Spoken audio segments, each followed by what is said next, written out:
I am the king!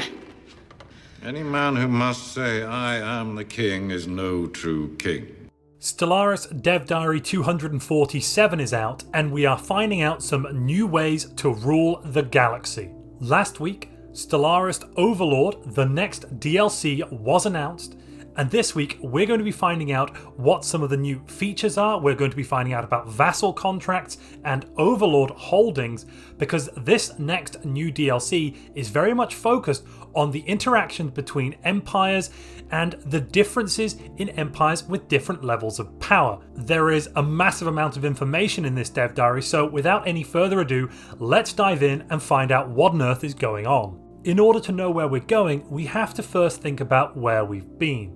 Previously in Stellaris, subjugation was rarely a compelling option over simple conquest, and also being subjugated, so becoming a vassal, usually meant a permanent decline of your empire and possibly the game over screen coming in your near future, as subjects were generally integrated quite quickly.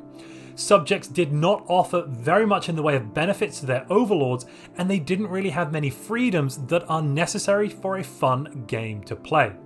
However, the Scion origin, which came from federations, that is the origin where a fallen empire is your vassal overlord, that origin was somewhat of an exception here, and they felt that while that system was good, it could be even better.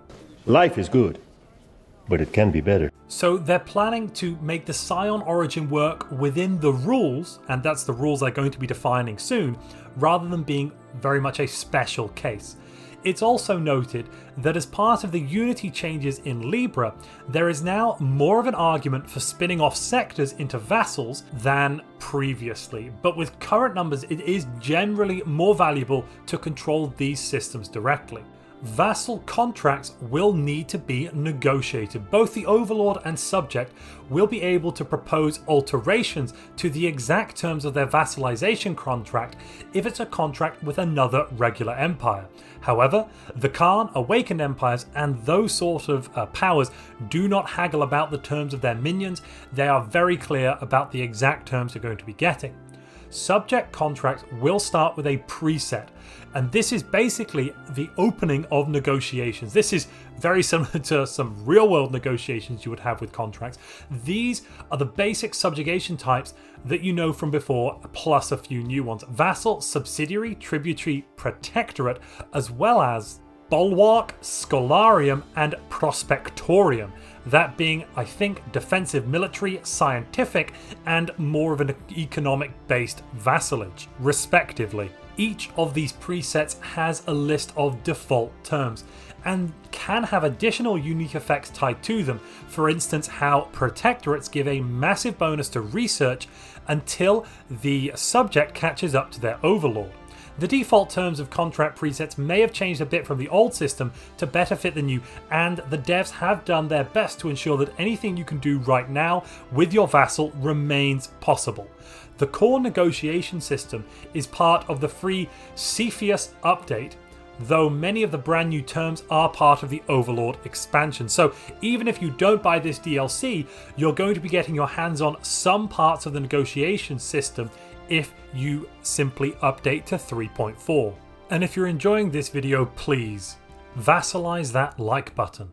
But what are the subjects of contention? What exactly can we agree with our new subjects, or our new overlords if we're a little unlucky? Well, first off, can the subject be integrated? As a major change from the current gameplay, there will be no vassalization contract presets that have integration enabled by default. It must be specifically turned on.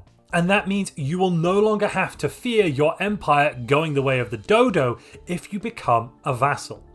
Does the subject have independent diplomacy? Subjects can be given complete diplomatic freedom, none, or they can have most freedoms except they are forced to vote with their overlord in the galactic community or their federation. That one I think is very cool. I very much get annoyed when my vassals don't vote the same way as me in the galactic community, and I think I will be always turning that on as part of my subject negotiations. Can the subject expand freely?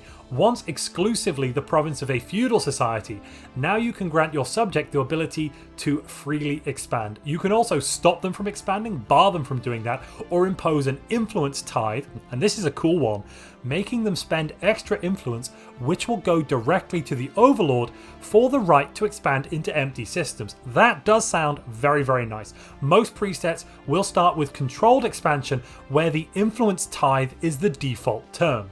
There are various subsidies from the Overlord, so that's the Overlord giving things to the vassal, or tribute from the subject, which can be enabled. These are broken down into basic, advanced, or strategic resource groups, and research. The values are percentages of the production of the subject.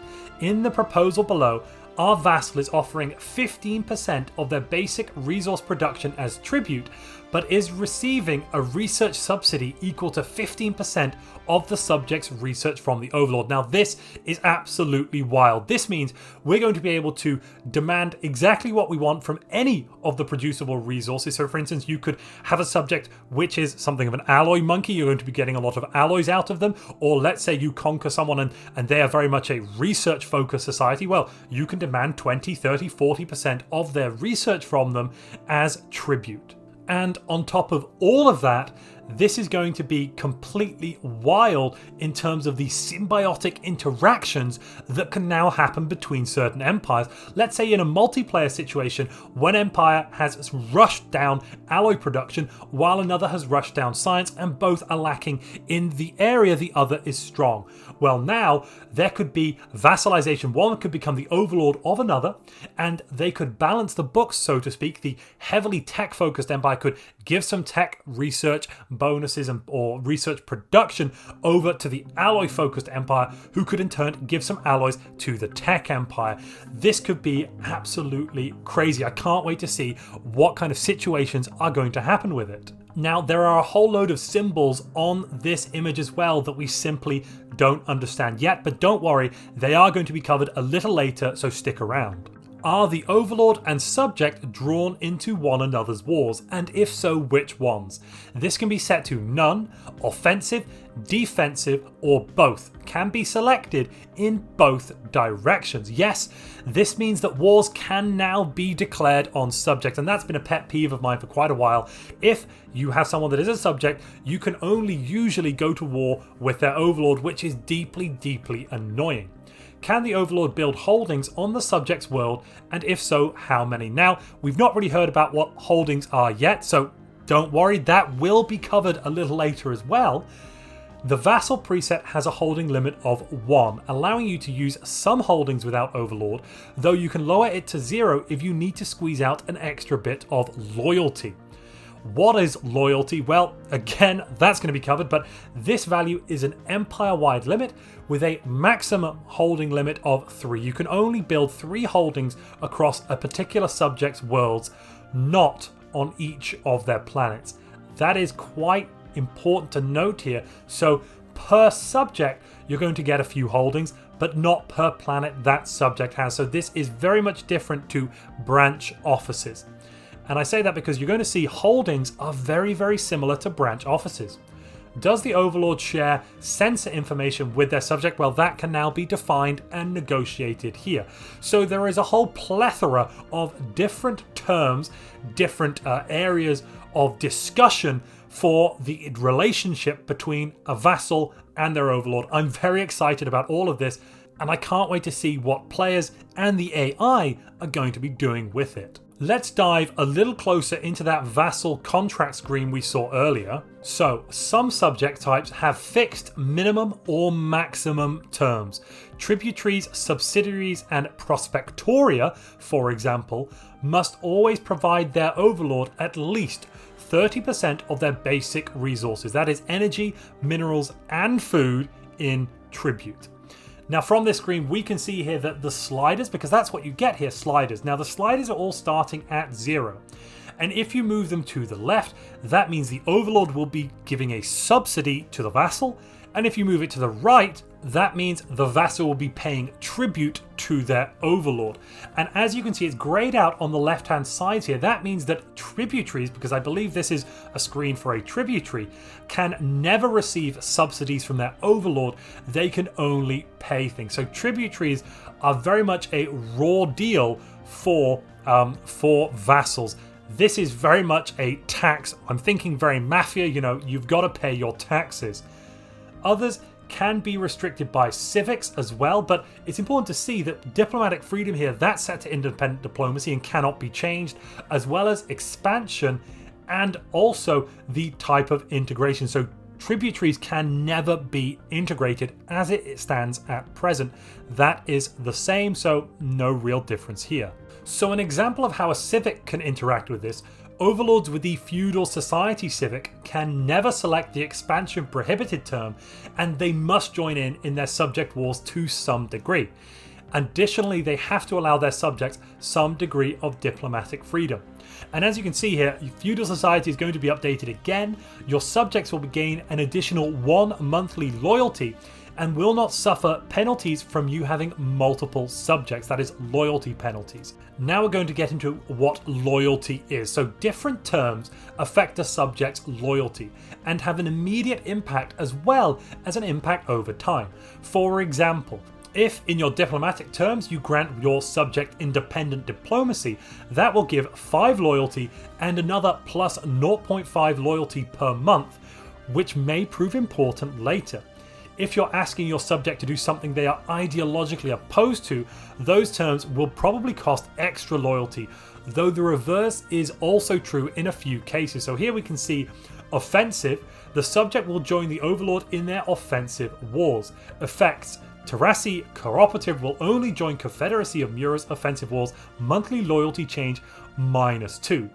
Other loyalty change -20 because the Terrassi Cooperative has the pacifist ethic, so they are opposed to offensive wars. This is very cool. I very much like it when there are changes based on ethics in the game, so very much in favor of this. Now, what if you have a great agreement with your overlord in the beginning, but over time it becomes clear that you want to renegotiate, that new terms must be found? Well, don't worry, because that mechanic is absolutely possible.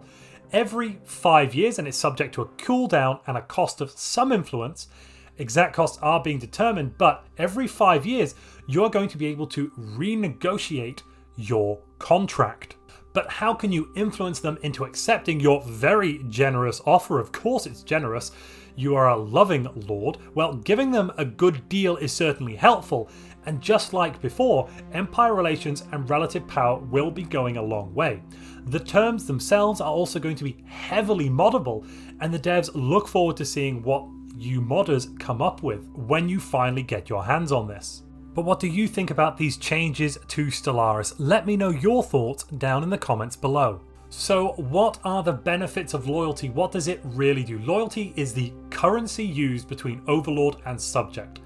And while the specialist empires make more use of it than regular vassals, it's still beneficial to keep your minions loyal since it gives you more options. Loyalty is largely determined by the initial contract between the overlord and subject, but ethical compatibility will come into play as well. Loyal vassals will agree to more onerous terms during negotiations and will generally support their overlord. You can also spend their loyalty as a part of trade agreements, strong-arming them into granting you better than normal trades. You can additionally request a pledge of loyalty to you from a loyal vassal, making them even more loyal over time. Now that's very interesting, but what I read here basically is that you can start off with some sort of overlordship agreement where your vassal thinks this is a fantastic deal, I'm going to get protection, I'm barely paying anything, I get independent diplomacy, and over time you'll build up a lot of loyalty, and then you'll be able to spend that loyalty to renegotiate much more favourable terms for the overlord. And empires might find themselves in a situation where what once seemed like a great idea, 50 years down the line, and their sovereignty has been completely impinged. That sounds very cool and exciting to me. Now, pledge loyalty has an even greater effect if the subject actually likes you for some reason. Disloyal vassals will look for ways to be free from your tyranny and could seize the chance for rebellion should you falter. They could also swear secret fealty to one of your rivals in the hopes that they'll be able to follow them into an allegiance war. Now let's just unpack that sentence because that's completely crazy. Okay, so you could have a vassal and you could sign some sort of terms of agreement that they are very interested in right at the beginning, but over time they become disloyal, or maybe they started disloyal. Well, now that empire may go out to one of your rivals and may, secret to you, form a diplomatic agreement with them, such that if that rival declares war on you, the empire that is your vassal may end up transferring to that rival or becoming free. So in an allegiance war, you can seek to wrest control of a vassal that has pledged secret fealty to you, and they will join you in an attack on their former overlord. This is a great new option for diplomacy. We're going to be getting much more depth with this DLC. That's my feeling so far, and I'm very, very excited. Like herding cats, having many vassals can be hard work. Constantly they will vie for your attention. Keeping multiple subjects happy will be difficult. The divided patronage is a modifier that will reduce the loyalty of all of your vassals and increases based on the number of vassals you have. Now remember, there are ways to deal with this. First off, we've seen that the feudal civic will deal with it, but also you can mitigate it by offering them better terms or by taking a vassalization related civic or the shared destiny ascension perk. The franchising civic, your subjects will gain an additional 0.5 monthly loyalty and will not suffer penalties from you having multiple subjects. However, in this case, your subjects cannot have expansion prohibited, they cannot have limited diplomacy, and they cannot have independent censors. Very interesting. And it also grants access to the franchise headquarters holding. Maybe franchising is going to be a very important civic for Megacorps, but we will just have to see.